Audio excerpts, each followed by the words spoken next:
Hi everybody, this is Mo back with you again. I'm here today with another Gridiron legend from Erie, Pennsylvania. His name is Lee Barney. He played at Academy High School. The years were 1977 to 1981. He was a standout in football and track. He was all Metro 3 years on both sides of the ball in football, which means he was like all conference, all city. And he was a track standout also. He went to the state championship in track all 4 years in high school. So Lee, how you doing today, man? Good to have you. I'm doing great. How about yourself, Mo? Great, great. Thanks for doing this. And, no problem. I appreciate what you're doing for the Erie community, letting people see that Erie has a lot to offer, and we also always had a lot of great athletes. I'm honored to have you here today, Lee. So let's start off, get right into it. Tell me about where you were born, the city, the state. I was born in Erie, PA. Moved East 26th Street, predominantly white neighborhood, so that's who I was integrated with during my youth years. Went to Lincoln Elementary School, made great friends, and then to Wilson. Okay. So tell me about your family a little bit, your parents, your siblings. Tell me about the family a little bit. Well, my family, I have 8 brothers and 5 sisters. All my brothers were athletes, participated in sports.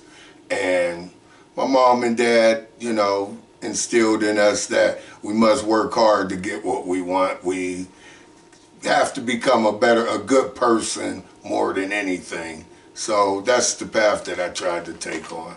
Do you still carry that today? Like, I mean, oh yes, that's being a good person to me is more important than anything, because the way you treat others is the way that you expect them to treat you.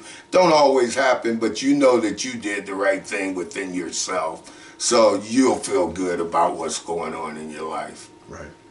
So tell me a little bit about the neighborhood. You said you lived up in the East 26th Street area. What kind of things went on in the neighborhood? Well, pretty good neighborhood. When we went up there, we was basically, like I said, the only black family living up there back in those days, which I didn't notice no color because I was a kid.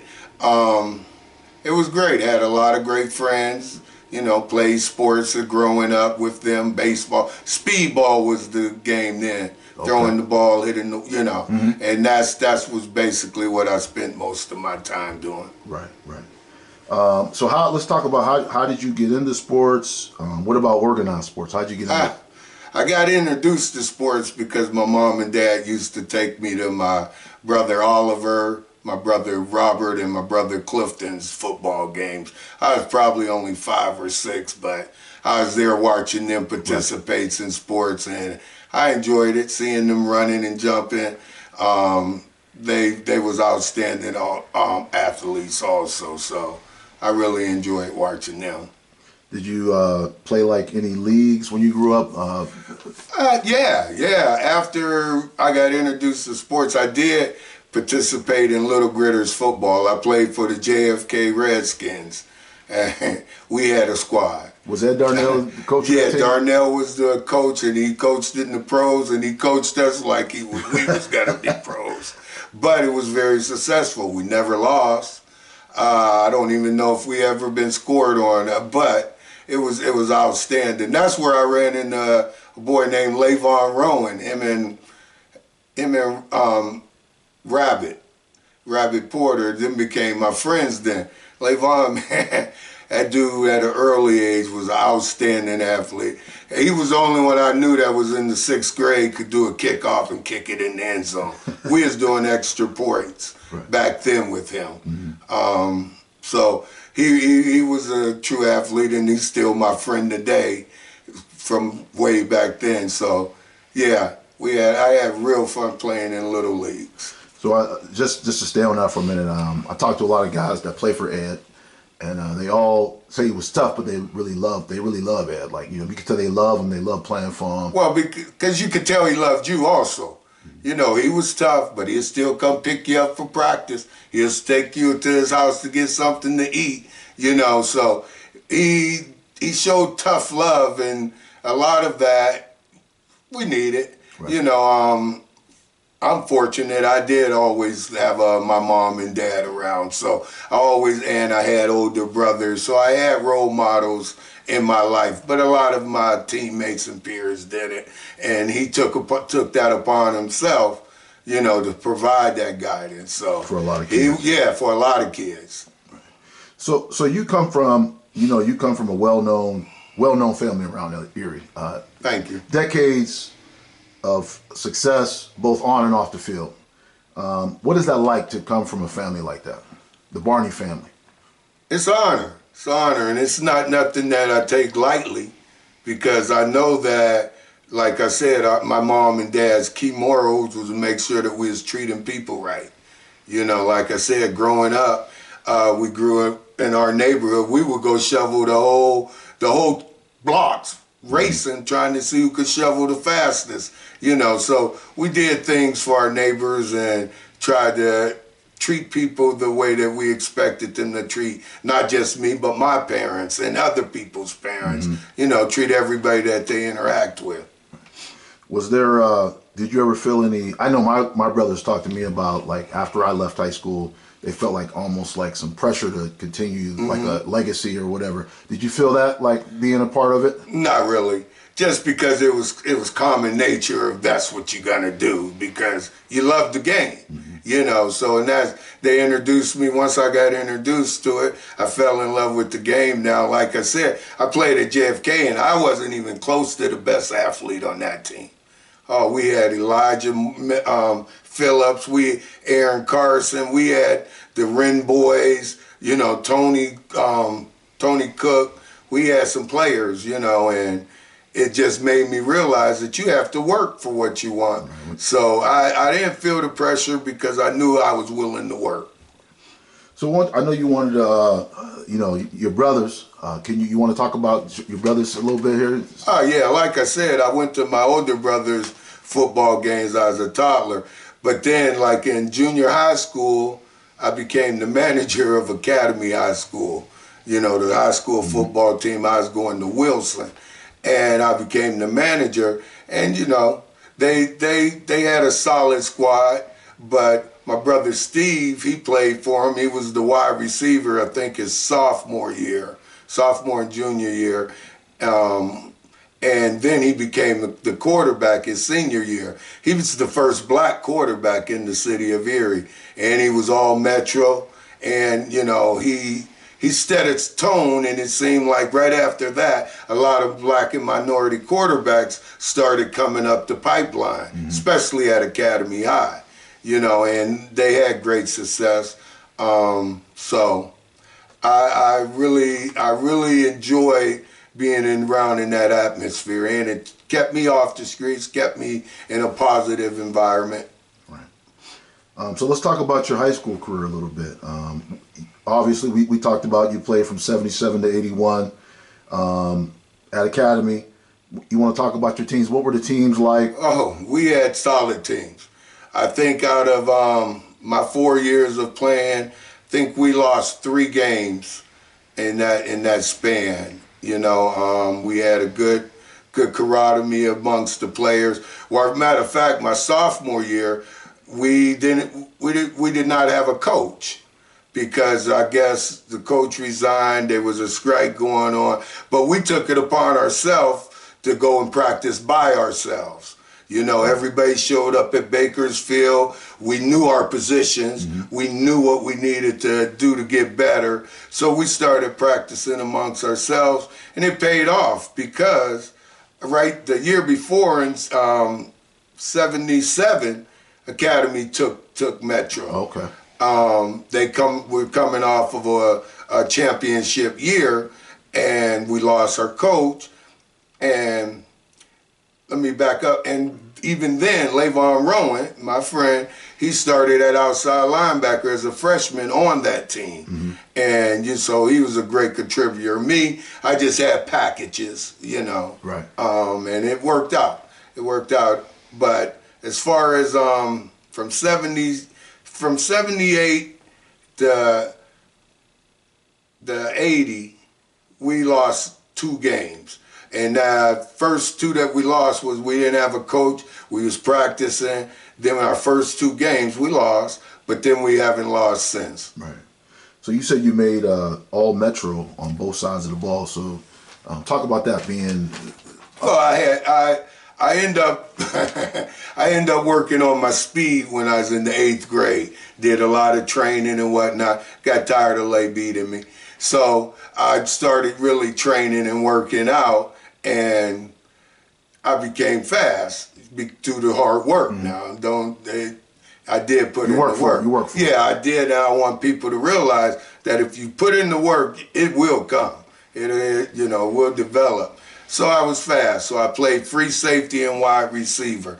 Back then, I think I averaged something like only 21 catches a game, but it wasn't a throwing thing then. Right. But I averaged 22 yards a catch. Wow. So, the breakdown of it is that it was fun times. You could go downfield. You could go downfield. Right. Use a deep threat. Right. Any of your teammates you want to talk about? Some of your teammates you remember? Yeah. First and utmost, my brother Larry. My brother Larry, he was a great athlete. I mean, he played football, track, and wrestling. He was all state in all three of them. He did it all. I remember seeing some stuff on that. And he set the tone for me in hard work. I used to see him get up, go jogging for wrestling because he might have to lose a pound. Mm-hmm. And he was just dedicated to his craft, So, and then I had Aaron Carson. He was an outstanding. There's really so many. I can't name a whole. I'd have named the whole team. I really would, because like I said, our success record speaks for itself. Yeah. So I've heard a lot about Leyvon, and you already spoke about him a lot, but can you just tell us? He was the first pure athlete that I seen. I done heard naturally gifted, that was him. Mm-hmm. That was him. Even as a kid, when I was playing with him on the JFK Redskins, you could tell. Like I said, he could kick the ball, he could run.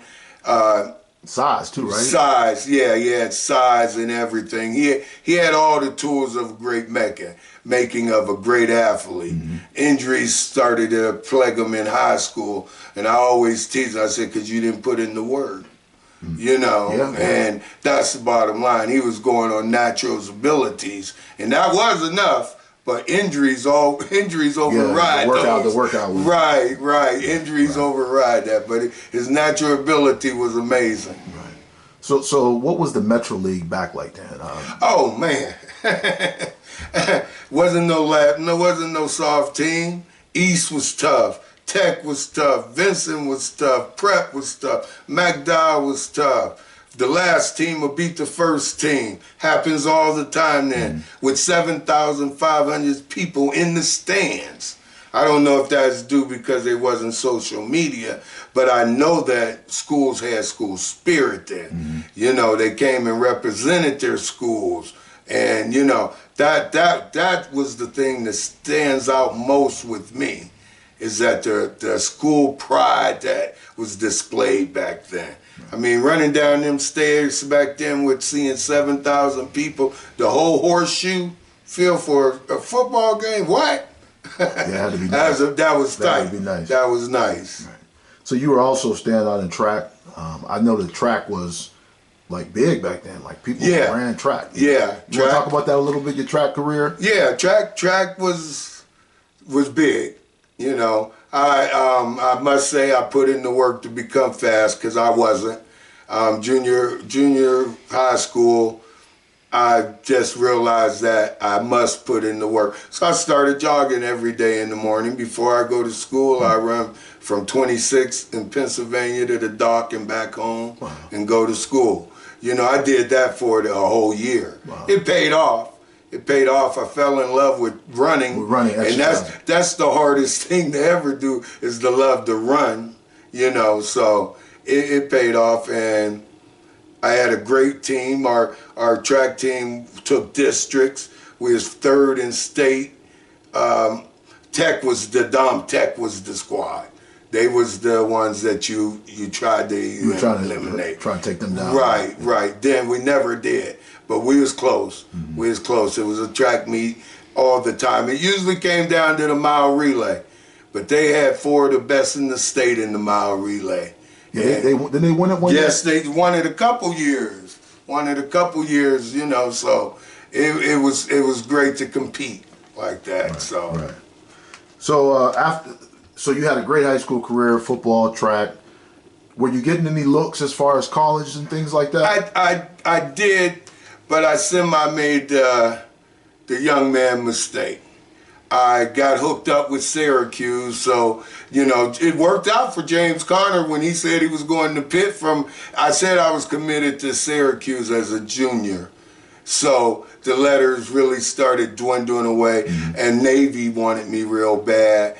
And I had a few local colleges, you know, but Syracuse was the first one that really got with me. They started visiting, so I just honed in on Syracuse. And Mr. Baker was one of my counselors. That's where he played at. Okay. So, you know, he was gearing me in that direction. Right. And, you know, I had faith in him and everything, and it worked out well. I got my degree, and, you know, so I'm proud of the position that I'm at. I succeeded in. Did you see any differences between playing college, playing high school? Did you see any? Yeah, there's always a difference. There's always a step going up. College is a lot more disciplined, where you're really not your own individual. You got a set schedule. This is your schedule. This is it. When you eat at this time, you eat at this time. This is the meal that you need, because I'm going to put 5 to 10 pounds on you. You know, so there's a big difference. And even in the playing style, you know, but you expect that, because if you're not going up a bigger level and nothing changes, then right. You know, right. So what do you remember? So let's go back to your high school career. What do you remember most about your high school years? The friends that I made, the socializing I made, the diversity that I made, interacting with people that don't look like me, that became my friends. You know, back then, now remember, it's a lot different. It's a lot different, you know. So just being able to interact and to learn about different ethnic groups and different beliefs and whatnot was very beneficial to me. Now I feel like I could deal with and interact with any nationality. So that's a big plus. The friends I made, the accolades and everything was nice. I walked around with my chest pumped out, you know, but like I said, I put in the work. An academy was a school to me that was like a melting pot. You had people from, you know, different parts of town, like you said, getting along, great school spirit. Right. You know what I mean? So, right. It definitely was that. And like I said, then you had to go to the school in your district. You couldn't pick and choose where you wanted to go. You know, other than that, because like I say, East was a dynamite team. Most of their players came from the JFK Redskins. That was their living area. So they was very competitive, you know. The league, the Metro it was a flip of the coin. It was the flip of a coin every given Friday or Saturday. Because we played either Friday or Saturday nights then. Right. So I'm going to mention one. You've seen this before. They say one word, and then whatever comes to your mind. Okay. We'll do a few of those with you. So the first one is football. Teamwork. Learning how to work with each other, you know, realizing that you don't have to like everybody, but in order for football to function properly, you must work together. Success. Hard work. Hard work, regardless of what you want to be successful in. It takes hard work. You know, you got to be focused on what you want to do to get there, you know. Life. Good. Life is good. Life is good. It's a blessing every day. Friends. Irreplaceable. Good friends, Irreplaceable. I got friends that I don't talk to regularly, but I know that they're still my good friend. Mm-hmm. And that's something that nobody could take away. Family. Love. I mean, love and guidance. No matter what, they always got your best interests at hand, even when you're disagreeing. At least mine do. Mm-hmm. Okay, last one. What about Barney tradition? Being loyal to it. You know, like I said, being loyal to it. We try to be a good person. That's if you do that, you can't go wrong. Treat others the way you want to be treated. You know, sometimes it's best to say nothing. You know, but sometimes you got to stand ground and speak up to what you believe in and who you believe in. So, you know, football gave to us, you and I, and other people like us. We put hard work in, and there's a lot of kids coming up now that love it just as we did. But can you give any advice to those kids that might be coming up, or student athletes that love the game? Then they got to love themselves, because they got to be able to position themselves to be able to deal with situations that is going to be unfortunate, going to be hard decisions to make.